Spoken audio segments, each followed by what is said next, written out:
वो है ये मृत्यु लोक। वो ये भूलोक है, यही कर्मलोक है। और 84 लाख योनि में कर्म योनि भी एक ही है, वो है मनुष्य योनि। कर्म प्रधान विश्व कर राखा, जो जस करे सो तस फल चाखा।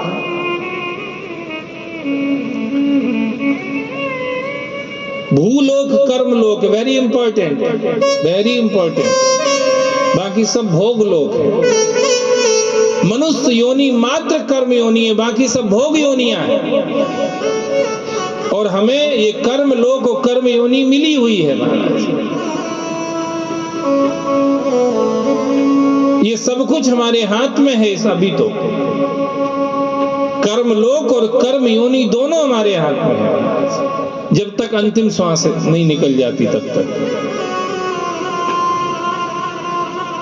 नारद जी ने सोचा अब मैं ब्रह्मलोक में तो ये काम कर नहीं सकता हूं, कर्मलोक में चलें। तो नारद जी ब्रह्मलोक से उतर के और इस मृत्यु लोक में आए।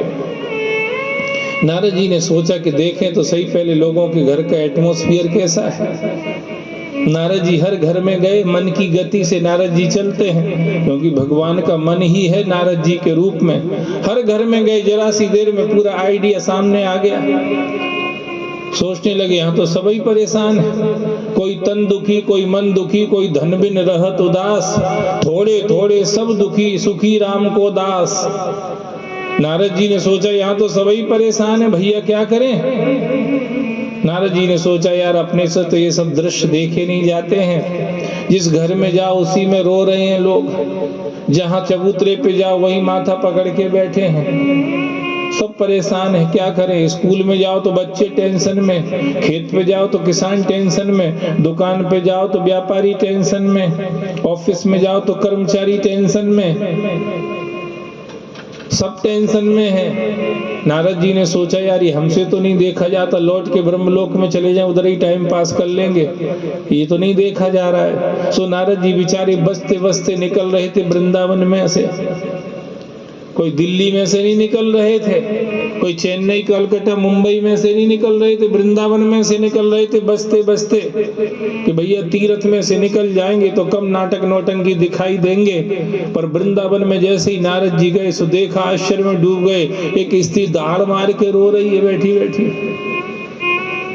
नारद जी ने सोचा यार ये तो और ही जोर से रो रही, चलो भैया दूर से ही निकल चलो। नारद जी दूर से जाने लगे, पर स्त्री की नजर पड़ गई।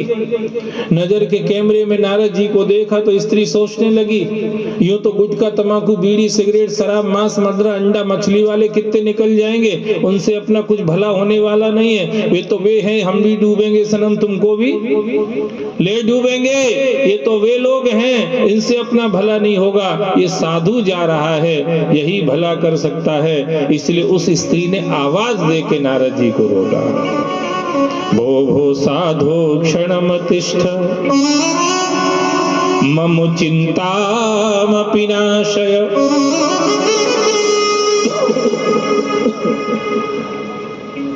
हे महात्मा थोड़ी देर रुक जाओ। नारद जी ने देखा यार औरत बुला रही, हम नहीं जाएंगे, सन्यासी आदमी काहे को जाए स्त्री के पास में। पर जैसे ही उसने कहा मम चिंतामपि नाशय, मैं परेशान हूँ महाराज, मेरी चिंता को मिटाओ, तो नारद जी को लगा कि भाई चिंतित के पास जाना तो जरूरी है। साधु का जीवन ही इसी के लिए है, लोगों को चिंता से हटा के प्रभु के चिंतन में लगाए। नारद जी गए, बताओ देवी क्या दिक्कत है। बोले दिक्कत ये देखो, ये दो बेटा हमारे बूढ़े हो गए, मैं जवान हूँ, कितनी बड़ी दिक्कत है, आप कुछ उपाय करो। नारद जी ने वेद सुनाए, वेदांत सुनाया, गीता जी का पाठ किया। जैसे गीता जी सुना रहे थे, धर्म क्षेत्र कुछ सो ज्ञान वैराग थोड़े हिले डोले, बगासी ली, थोड़ी आंखें ऊपर करके देखा भी सही, उसके बाद फिर मूर्छित होके पड़ गए। नारद जी ने कहा सब मेडिसिन खत्म हो गई, ये तो ठीक ही नहीं हो रहे, अब क्या करें। सो नारद जी वहां से चले भैया। 10:30 बज गए, 15 मिनट कथा और होगी बस, फिर उसके बाद आरती कर देंगे। सो नारद जी वहां से चले कि अब क्या करें, अपने से तो ठीक ही नहीं हुई है। तो दो ही बच्चे वैसे बीमार पड़े हुए हैं। उसी समय आकाशवाणी हुई, नारद जी परेशान मत हो, क्योंकि तुम दूसरे के भलाई के लिए प्रयास कर रहे हो, इसलिए प्रकृति और परमात्मा दोनों तुम्हारे साथ है महाराज। जो दूसरे की भलाई के काम करता है, भगवान उसके साथ रहता है। दूसरे की भलाई किए जा तो जग में भलाई के काम, तो तेरे दुख दूर करेंगे राम। चिंता मत करो, आगे जाओ, महात्मा मिलेंगे और समाधान मिल जाएगा। नारद जी वृंदावन से चले और बद्रीनाथ में पहुंचे। जैसे ही बद्रीनाथ में पहुंचे तो 4 महात्मा सामने दिखे। ऐसा लगे कि जैसे 4 सूर्य उदय हो गए हैं। नारद जी को देख के आश्चर्य हुआ, एक ही सूर्य निकलता, 4 कहां से आ गए? जो पास में आए सो देखा 4 महात्मा महाराज। नारद जी ने प्रणाम किया, उनने चेहरे की तरफ देखा। नारद जी तुम कुछ चिंतित उदास दिखाई दे रहे हो। नारद जी ने कहा क्या करे कि परेशानी में फंस गए हैं। क्या हुआ है? अरे बोले भक्ति के 2 बेटे ज्ञान और वैराग्य, वो मूर्छित पड़े, बीमार पड़े, मैं स्वस्थ कर रहा था पर हमसे हुए नहीं, इसलिए परेशान होकर आकाशवाणी सुन के इधर आया हूँ। सनकादि ऋषियों ने कहा बिल्कुल टेंशन मत करो, उनको भागवत सुना दो, वो स्वस्थ हो जाएंगे।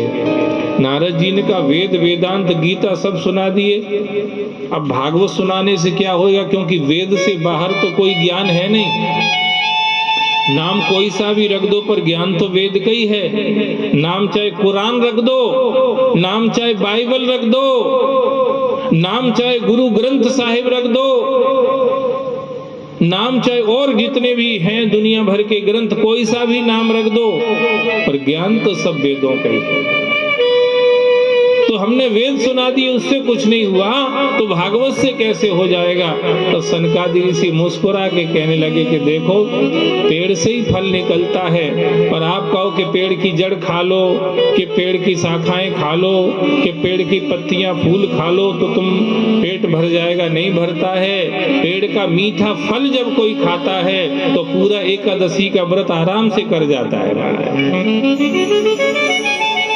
तो ऐसे ही वेद तो वृक्ष है, श्रीमद् भागवत उसका पका हुआ फल है, और ऐसा फल है जिसमें गुठली भी नहीं है, छिलका भी नहीं है। निगम कल्प तरोर गलितम फलम शुक मुखाद अमृत द्रव संयुतम पिबत भागवतम रसमालयम मुहुरहो रसिका भुवि भावुकाहा। इसलिए ये फल है, इसको जैसे ही वो लोग पाएंगे सब स्वस्थ हो जाएंगे। नारद जी ने कहा महाराज तो फिर आप ही सुना दो ना भागवत, हम कहाँ दूसरे को नारियल देते फिरेंगे, आप मिले ही गए भाग्य से, तो आप ही सुना दो। अब सनकादि ऋषियों ने जैसे ही सुना उछल गए महाराज खुशी के मारे, जैसे कोई गुटखा वाला चला है नहीं, सामने से घिसता हुआ और सामने खाने वाला चला रहा हो तो उछल जाता है कि आधा अपने को पक्का ही मिलेगा महाराज, खुश हो जाता है देख के। ऐसे सनकादि ऋषियों को भी एक व्यसन है, भगवान की कथा को सुनते रहते हैं, यही व्यसन है। जैसे ही कथा का योग बना सो चारों खुश, चलो हरिद्वार चलेंगे, वहीं गंगा जी के किनारे पर भागवत की कथा कहेंगे, और देख लेना नारद जी तुम्हारे तीनों ज्ञान वैराग भक्ति वहीं आकर के न नाचे तो कह देना।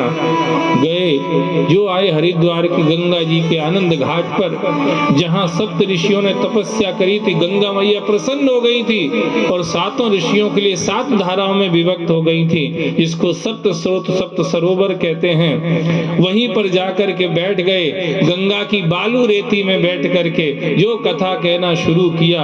भृगु ऋषि को पता चला, भृगु ऋषि भगे, घर घर के दरवाजे खटखटाए, भैया भागवत की कथा हो रही है, काहे के लिए सो रहे हो, पड़े पड़े बाद में सो लेना, अभी तो कथा सुन लो, कोई बार बार थोड़े योग लगेंगे ऐसे। भृगु ऋषि कह रहे, सबने पूछा तुम इतनी कथा की काहे को बात कर रहे हो, तुम्हें कभी फायदा? बोले फायदा की बात कर रहे हो, वे वही भगवान हैं जिनकी कथा हो रही। कौन से भगवान? बोले जिनकी छाती पे हमने लात मार दी थी फिर भी उनने हमारे पांव पकड़ लिए थे। अरे ब्राह्मण देवता तुम्हारे पांव में चोट तो नहीं लग गई, क्योंकि मैं विष्णु, मेरी छाती बड़ी कठोर है, तुम्हारे पांव बड़े कोमल हैं, कहीं तुमको चोट तो नहीं लग गई। ये वो भगवान हैं, इनकी उस उस वाणी ने मुझे उनका दास बना रखा है। आप सब कथा सुनने के लिए चलो, सब हरिदास बन जाओगे, सबका जीवन सफल हो जाएगा। जैसे ही कहा, भृगु ऋषि की वाणी, उनका एक अपना प्रभाव है। साहब ने घर से निकल गए, जाकर के कथा में बैठ गए। जो कथा शुरू हुई महाराज, सो देखा कथा के बीच में ज्ञान, भक्ति, वैराग्य तीनों आकर के नाच रहे और गा रहे। श्री कृष्ण गोविंद हरे मुरारे।